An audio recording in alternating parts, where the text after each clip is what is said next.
Good afternoon, ladies and gentlemen. Let me thank you for coming to this press briefing. As you can see, the Barbados Labour Party has chosen to rub shoulders in the city of Bridgetown today. And we're not just rubbing shoulders as individuals, we are rubbing shoulders as a party. And to that extent, every single candidate who's on island and Member of Parliament has been in a different part of the city of Bridgetown today. By this evening, we should have reached virtually the entire city. And we've done so because it's important for us to hear from people. Jeffrey Bostic is our Member of Parliament, as you know, and has done a very good job amidst difficult conditions where there is not the level of support from government, particularly in basic services that people would like to see. But we understand that it is important for people to keep hope alive. And part and parcel of our duty is to move around and to ask Barbadians to hold on and to keep hope alive, that better can come and better will come. We know that many people are in despair, and many of them feel that the Barbadian dream is no longer theirs, that their children and their children's children can have a better life than theirs. One of the things that touched me deeply this morning was a young boy, 18 years old, still at Commonwealth, who wants to be a doctor. But his mother is only working part-time and temporarily. Now I had to say to him, young man, hold tight, hold on, because it is possible for you to be a doctor. There are people from this city of Bridgetown who now manage the oldest law firms in this country, who now populate some of the best doctors in this country. And were it not for the ability to have free education, they could never be there today. There are also people who have expressed to us deep concern about basic things, garbage collection. You understand? It is a serious problem. And when you have people living so close to each other, people want to know at least that their services, basic services, can be met. And Jeffrey can speak to that in more detail than me. I think he can speak to the issues here with the sewage in Kensington Lodge as well, the raw sewage. So these are the things that regrettably have come to us. We believe that that young man and other Barbadians deserve to live their dream.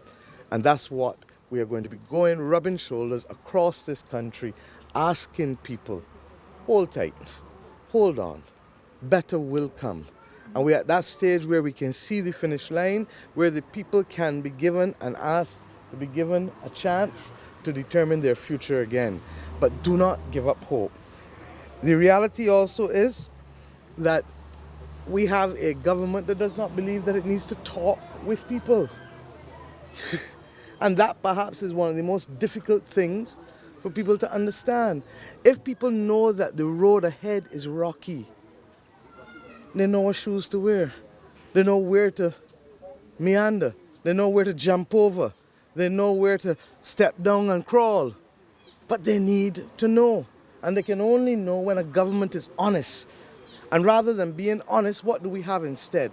Rather than having a government that's dealing with a whole set of drains, stagnant water, moss, garbage, raw sewage here in Kensington Lodge. But what do we have this week instead? Mirages and announcements. A mirage about, and you will hear more about it, not today, but about Cahill number 2. Because if it walks like a duck and it moves like a duck, then it must be a duck. And you will hear about Cahill number 2. So that this government is more interested in foisting those liabilities on the backs of the people of this country rather than meeting the basic needs, basic environmental needs of people. You've already heard me speak about the South Coast Sewage Project, and I warned back in December that Bridgetown was about to have difficulties too. The people of Kensington Lodge can speak to that directly, as well as other areas in town. I think it was Barbados Today that carried pictures of both there as well as raw sewage going into the ocean. These things are not good enough. So we see it, we feel people's pain, but we ask people, hold tight, keep hope alive, because better will come. And our better is not because we know everything. Our better is because we're going to give people a chance in this country again. And people deserve a chance in Barbados to express their views, to play a role, to have a piece of the action, to have a piece of the rock, to do all of the things that they're being excluded from now in favor of a handful of people, both local, and now we see, as I said with Cahill number 2, foreigners. Jeffrey, and then I'll ask Paul to speak. As you can see, there are a number of candidates and MPs here. Some of them can feel free to add if they feel like, but this is basically the theme. BLP on the road, rubbing shoulders. From top to bottom of the country, we will go. But we've started with the City of Bridgetown. Jeffrey? Good afternoon, and thank you. Let me say first of all that, Let me say first of all that I am really happy to see so many of my colleagues here today assisting me in terms of making the rounds around this city. And I'm thankful for that because it is the first time really in the 10 years that I've been involved in active politics that I have had this level of support, and I really appreciate it.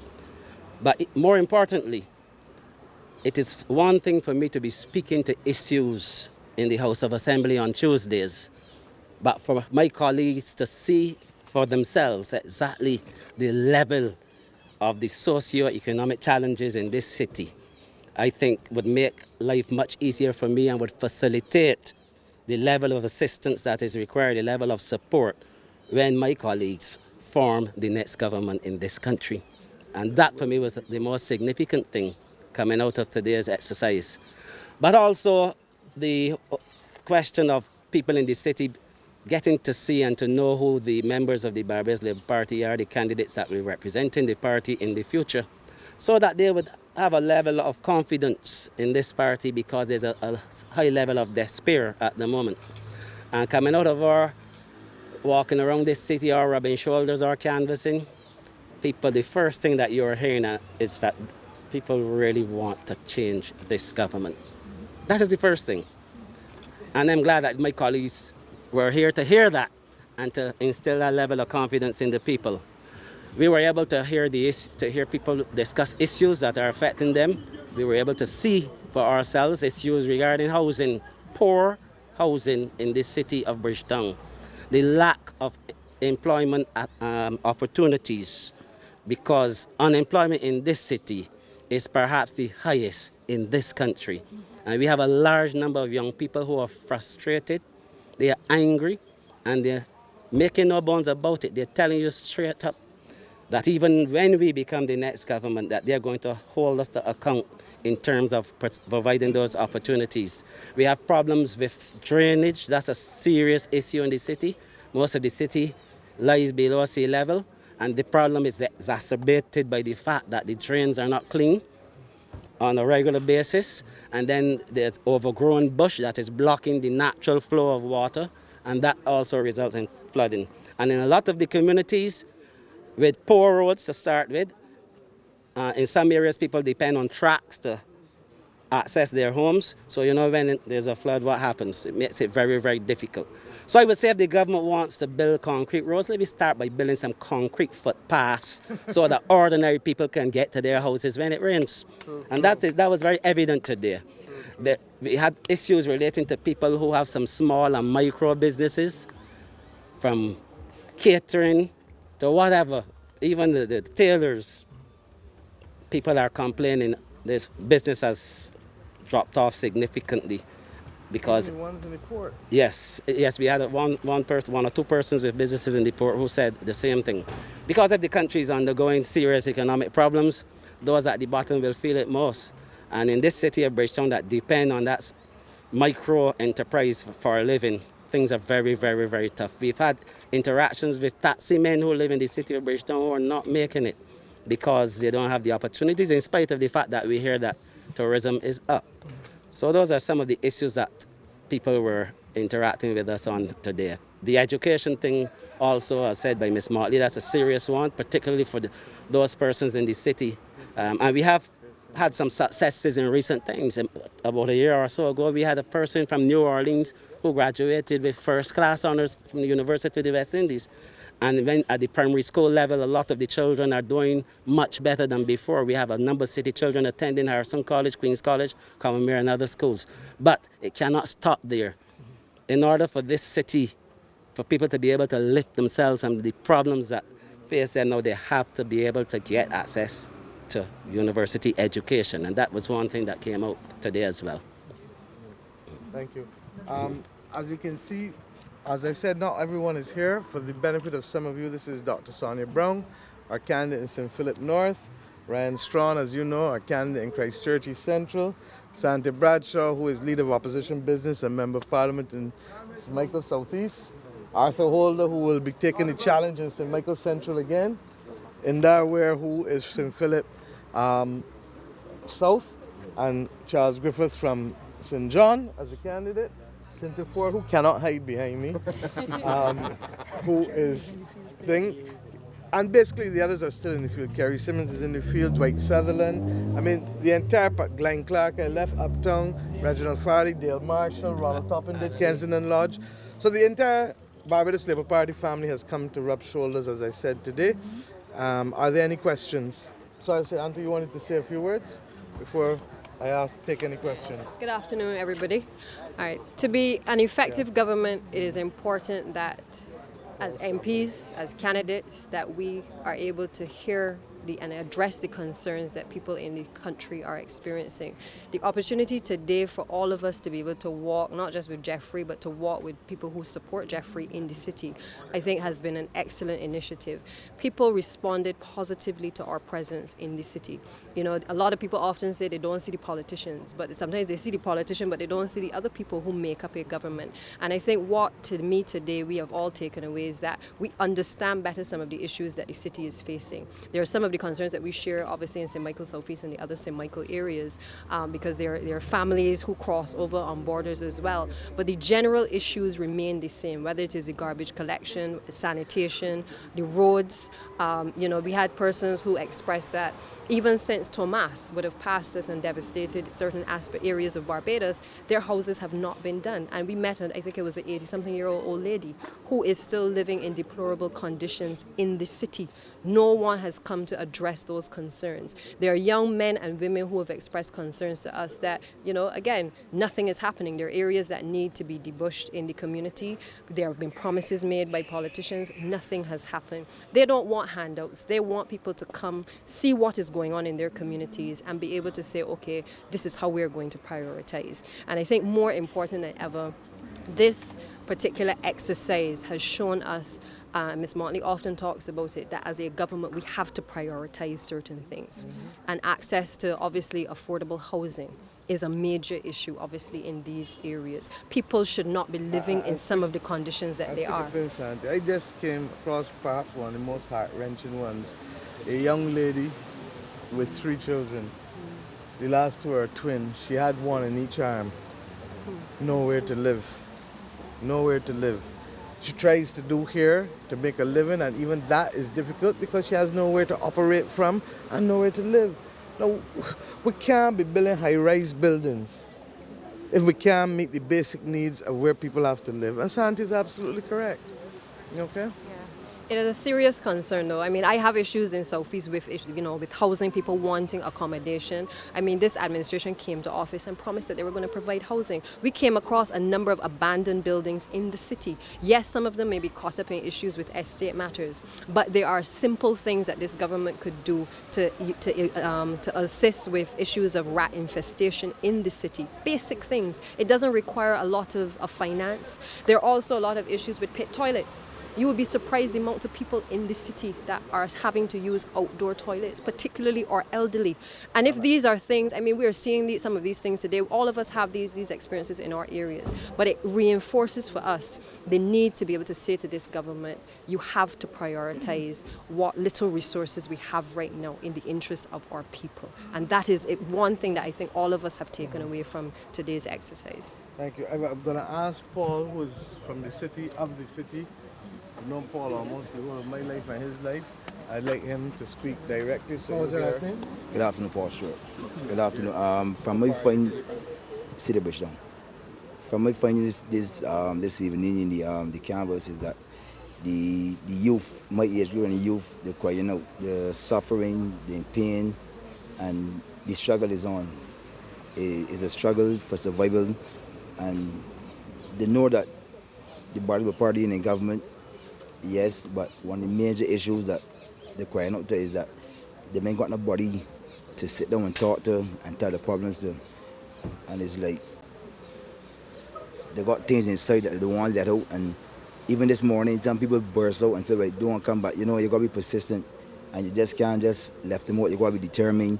And sometimes when a person shut a door, sometimes you just got to knock again, you know. And most of the cries coming from the youth is that they know where things hard, they know food. Even the fruit trees, they got the beer. Because every day people eating breadfruits every day and the trees ain't got the breadfruits. I mean, like, it's a sufferation. And they ain't got nobody to cry out to, nobody to reach out to. And that's one of the main problems that again, the feedback again from the youth and so on in the neighborhood. Another thing too is that they try everything. I mean, back in the days before when Billy Miller was the minister down here, when, you know, she offered programs for people to go and do courses and so on and thing. Not even them know they ain't got no. So they ain't to turn to right now. And because of the government got the program in place, doesn't mean, right? And every time we start a project and the government change, you know, that project died.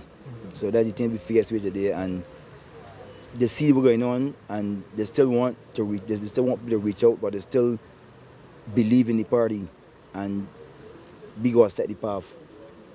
And today was a good day because the feedback we get from today is that people really want change. But you just can't just say you want change. You gotta go out there so and make the change. So, you know, we still do gotta do the work too, and get people out, get them involved, know what's going on, because they want to get involved and know what's going on. And that's one of the greatest challenges that we got now. Once we get out there, conquer now, everything should be good for there. Thank you. Yeah. Any questions? Yeah, how far is Barbados in terms of 1994 from 2017? Are you trying to ask me, Ian, whether the conditions in 2017 remind me of what we inherited in 1994? Yeah. In a very real sense, yes, because we had to deal with dreams being deferred. We had to deal with people moving back into the homes of their parents. We had to deal with jobs that were lost. And we had to rebuild people's hope again. So to that extent, yes. Okay. Ms. Motley, you made the statement that you're rubbing shoulders because the current government doesn't like to talk with the people. You can see in Parliament the last couple of weeks, the opposition taking a stance because they think the narrative on the floor of the Parliament should be something different from what is being on Parliament on the floor. How does the opposition plan to get the government to show the people what is really happening? This government has already laid its bet as far as we're concerned. Our job now is to go with the people, and that's what we're doing. We're on the road. The people will have to decide within a year or so. But in the meantime, there are people who are genuinely suffering, and it's not just about election day. It's about trying to keep people's heads above the water so that they too can keep hope alive. And that's why we're on the ground. As I said, instead of this government concentrating on the essential things, it's choosing to deal with a lot of things that are only of interest to them peculiarly. Okay?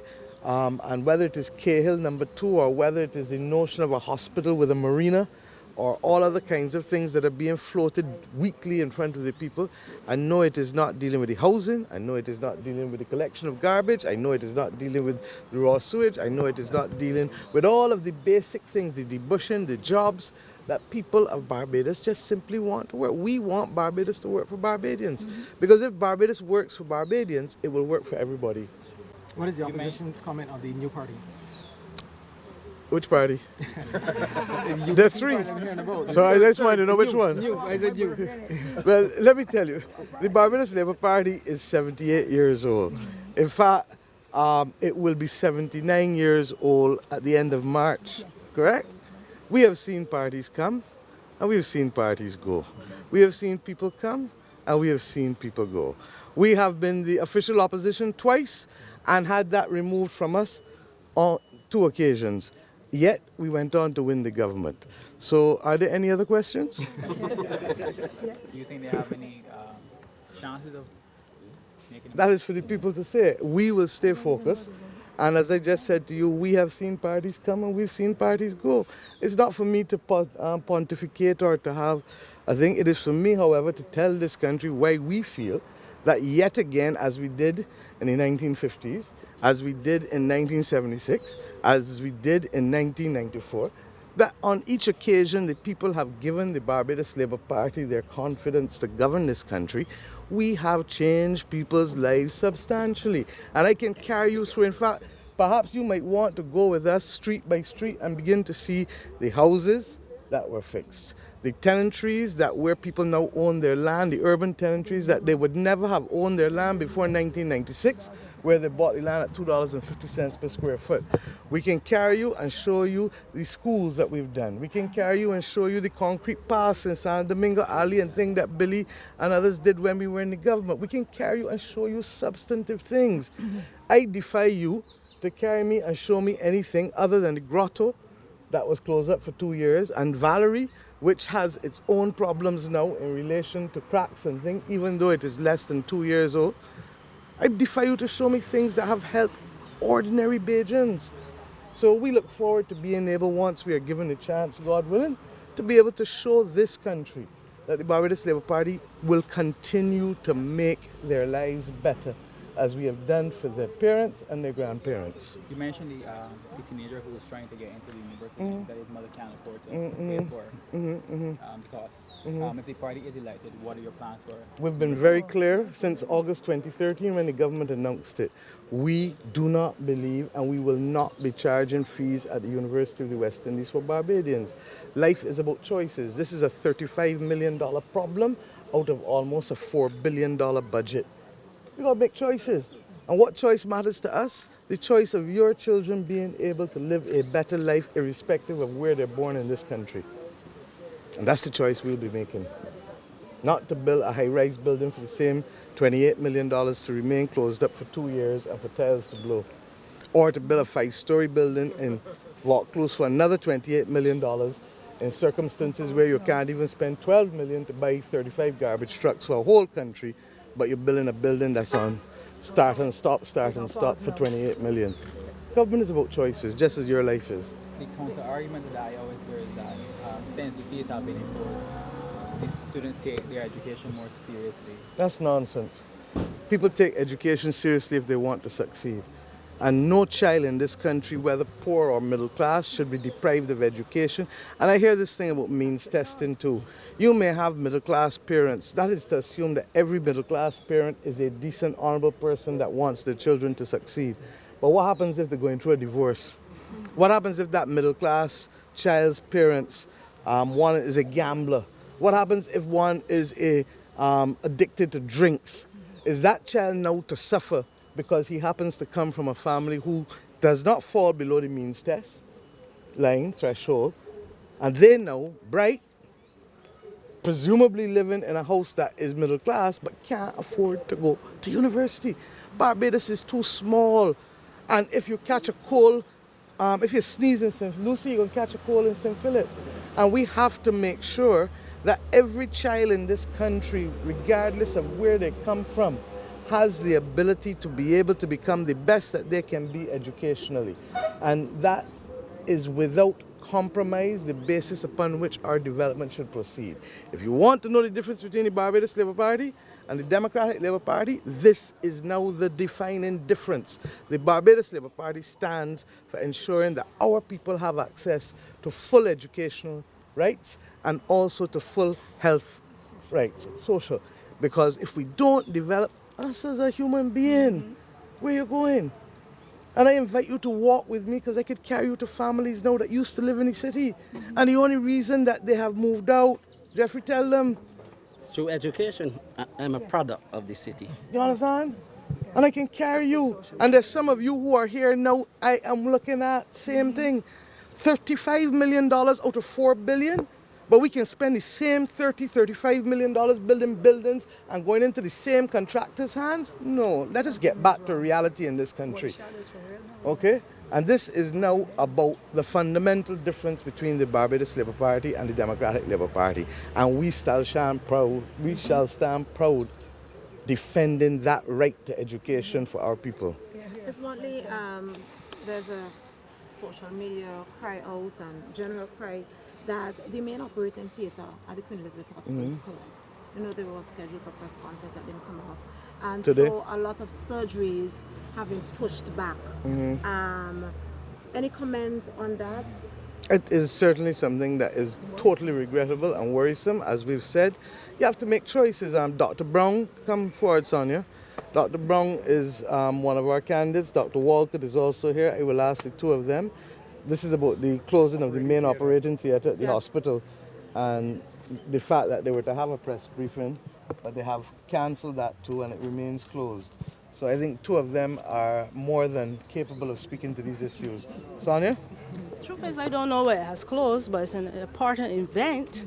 Right now, I know for a fact that the surgeries are already backed up. People have been dependent on the hospital, but they're now going to Bayview Hospital and other private entities. Even private surgeries are being backed up. And I think that is an important advent because there are many illnesses out there that you really can't put off.